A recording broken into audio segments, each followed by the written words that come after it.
안녕하세요, 민티저입니다. 오늘은 AMD CPU 중에서 제일 저렴한 제품을 리뷰를 해보려고 합니다. 바로 에슬론 3000G인데요. 얼마 전까지만 해도 에슬론 200G2라는 모델이 가장 저렴한 제품이었지만 이제는 단종 수순을 밟는지 판매 점수도 줄고 그리고 가격도 좀 6만원 정도로 올랐더라고요. 그래서 실질적인 최저가 모델이 3000G가 되었는데 오늘 이 에슬론 3000G를 한 개 저 너머까지 갈구면서 리뷰해 보도록 하겠습니다. 에슬론 CPU는 한때는 그 AMD의 주력 CPU였습니다. 저도 예전에 노스우드, 그러니까 펜티엄 4 노스우드 시절에 바톤 XP 2500이라는 모델을 썼었던 기억이 나거든요. 그때는 AMD의 메인 제품이 에슬론이었고 그리고 저가 제품은 샘프론이라는 CPU였습니다. 근데 저만 그런 건지는 모르겠는데 저는 오버클럭이 재미있을 때가 좀 저렴한 제품을 쓰면서 게임 프레임이 좀 안 나왔을 때 이걸 오버클럭을 해가지고 게임 프레임이 이렇게 쭉쭉 올라가는 거를 보면은 그게 그렇게 재밌더라고요. 처음부터 비싸고 좋은 CPU 갖다가 오버클럭 해봤자 별로 체감도 안 되잖아요. 근데 이 에슬론 3000G 모델은 6만원이라는 가격에 오버클럭 제한 같은 것도 다 풀려 있으니까 뭔가 도전의식이 막 생기는 것 같습니다. 인텔도 이런 걸 좀 본받았으면 좋겠는데 뭐 두고 봐야겠죠. 그럼 패키지부터 살펴보도록 하겠습니다. 일단 박스는 사이즈가 상당히 작아요. 이제 제가 사용하는 그 2세대 라이젠 2600 패키지 박스랑 비교를 하면은 이 사이즈 차이가 엄청나게 많이 나거든요.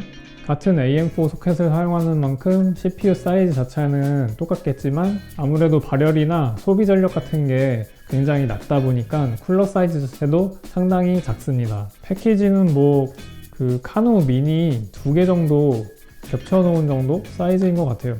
에슬론 3000G 스펙에 대해서 간단히 알아보면 클럭 속도는 3.5GHz에 L2, L3 캐시는 각각 1MB, 4MB입니다. 이미 오래된 1세대 젠코어를 사용하는 CPU고요. 코어 개수는 2개의 SMT를 적용해서 총 4개의 스레드를 갖고 있습니다. 그리고 내장 그래픽은 AMD 라데온 베가 3인데요. GPU의 클럭 속도는 1.1GHz고 그리고 메모리는 메인 메모리에서 일부 할당해서 사용을 하게 됩니다. 그럼 이제 컴퓨터에다가 장착을 하고 다시 돌아오도록 하겠습니다.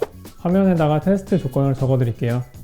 참고로 AMD CPU 리뷰 시에는 CPU만 제외한 모든 조건을 동일한 상태에서 CPU만 바꾸면서 테스트를 하고 있습니다. 현재 조건은 바이오스 기본값의 내장 그래픽을 사용하고 있고요.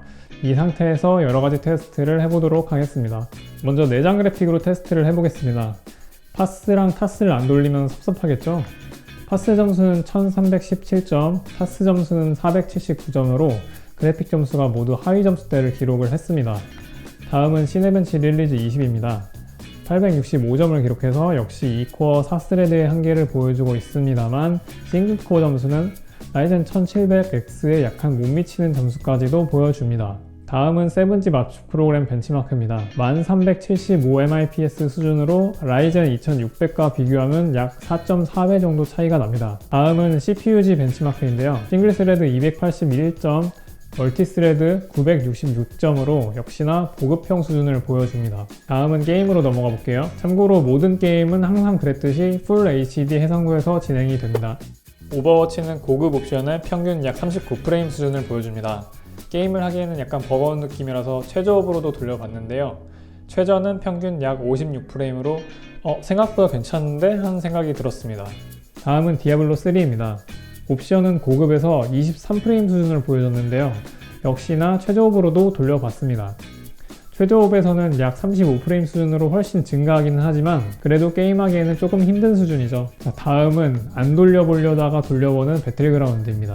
옵션은 국민 옵션으로 진행을 했고요. 약 15프레임 수준으로 처참합니다. 최저업은 돌려보지는 않았지만 해봤어도 20프레임 수준이었을 거라고 생각이 됩니다. 일단 게임 화면을 보시면서 스트레스를 받으셨을 여러분께 먼저 죄송하다는 말씀을 드리고 시작을 하겠습니다. 확실히 베가3 그래픽 게임을 할 수 있는 수준은 아닌 것 같아요.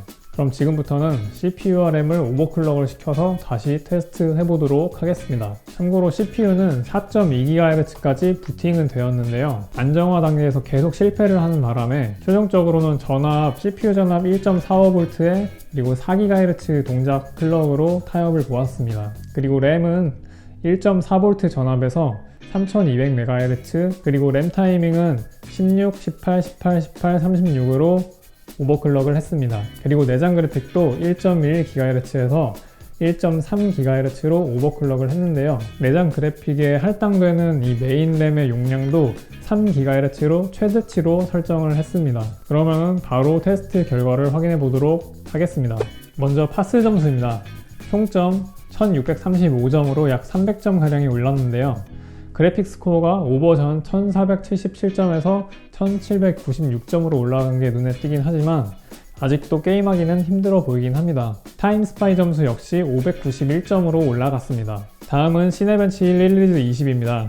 멀티코어 점수는 914점, 싱글코어는 380점을 기록을 해서 싱글코어 점수는 다른 하이엔드급에 비빌 수 있을 정도까지 올라간 게 눈에 띕니다. 다음은 세븐칩 벤치입니다. 16,958 MIPS 수준으로 오버전 1375 MIPS 대비해서 거의 70%에 가까운 증가폭이 있었습니다. 이건 좀 신기할 정도네요. AMD는 확실히 램 오버클럭이 상당히 영향을 많이 주는 거가 맞는 것 같아요. 다음은 CPU G 벤치입니다.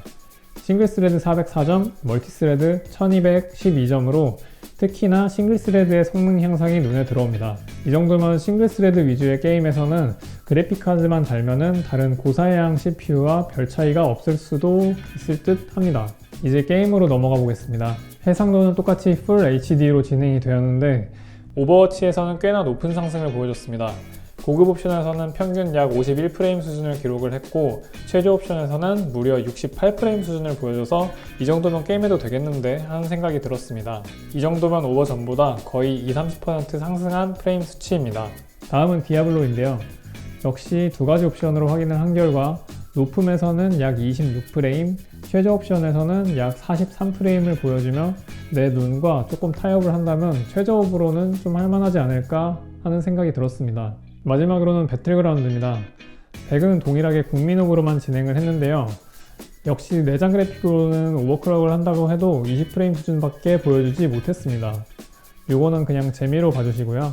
여기까지 해보면서 느낀 거는 오버 안 한 상태로는 게임은 조금 힘들고 좀 인터넷 머신으로는 좋은데 만약에 오버를 하면은 오버워치 정도로 최적화가 잘 돼 있거나 사양이 낮은 롤 같은 게임은 옵션 타입을 좀 많이 해주면은 꽤 잘 돌아가겠다 하는 생각이 들었습니다.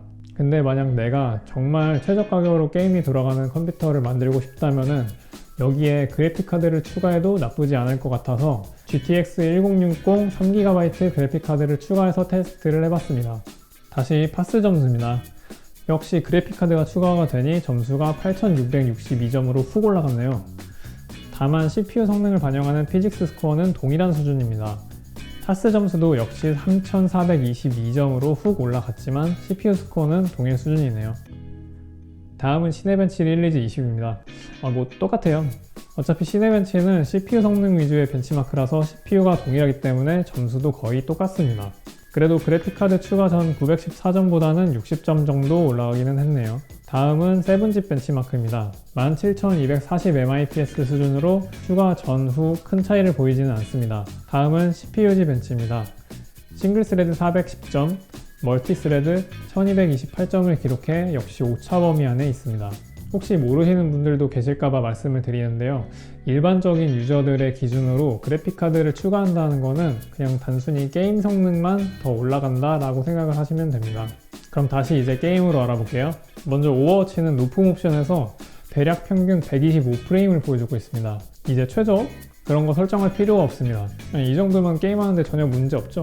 다음은 디아블로 3입니다. 옵션은 최상업으로 변경한 상태에서 평균 프레임이 약 120 정도 나옵니다.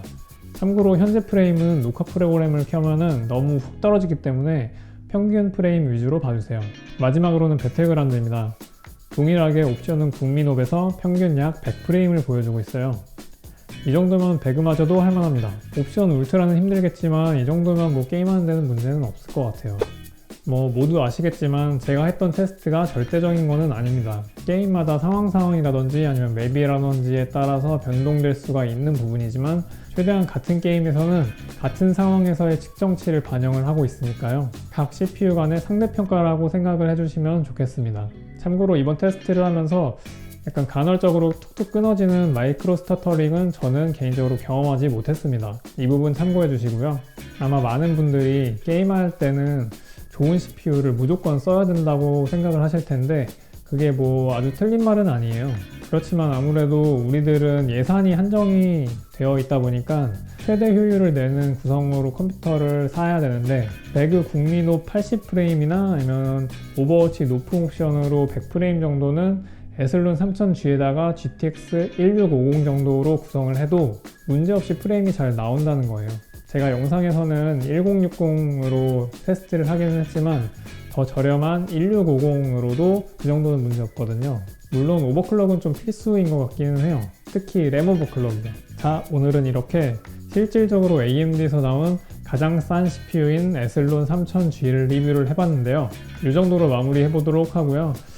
이 영상을 참고하셔서 부디 많은 분들이 가성비 좋은 컴퓨터를 잘 구매를 하셨으면 좋겠습니다. 그럼 오늘도 봐주셔서 감사하고요. 행복한 하루 되세요.